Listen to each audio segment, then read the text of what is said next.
ஆஹா கல்யாணம் தொடரில் பிரபா கல்யாணத்துக்கு ஒத்துக்கிட்டதுனால சித்ரா தேவி ஐஸ்வர்யாவை ஐஸ் வைக்கிறதுக்காக கௌதம் கிட்ட 5 லட்ச ரூபா கொடுத்து கல்யாண செலவுக்குன்னு சொல்லி கொடு, அப்போ தான் நீ என்ன சொன்னாலும் ஐஸ்வர்யா கேட்பா, நீ இதான் கம்பெனிக்கு எப்படியாவது மேனேஜிங் டைரக்டர் ஆகிடலாம் அப்படின்னு கௌதம் கிட்ட ஐடியா கொடுக்குறாங்க.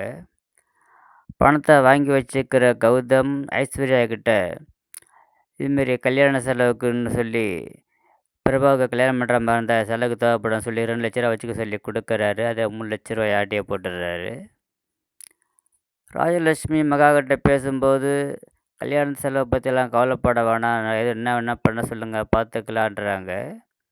இல்லாத எனக்கு ஒரே ஒரு பர்மிஷன் மட்டும் கொடுங்க, கம்பெனியில் வேலை செய்கிறது மட்டும் இல்லாமல் வெளியே நான் வேலைக்கு ட்ரை பண்ணிக்கிட்டு இருக்கிறேன். இந்த கல்யாணத்தை நானும் அக்காவும் சேர்ந்து நல்லபடியாக நடத்த முடிக்கணும்னு ஆசைப்படுறோம் அப்படின்னு சொல்கிறாங்க. அதுக்கு அவங்க பர்மிஷன் கொடுத்துட்றாங்க. மகா கம்பெனியாக வேலைக்கு ஏறி இறங்குறா. உங்கள் குல்வேஷனுக்கு ஏற்ற வேலை கிடையாது, நாங்கள் சாதாரண ஆள் தான் பார்க்குறோன்ட்டு எல்லாம் சொல்கிறாங்க. வேலை எதுவும் அவளுக்கு கிடைக்கல.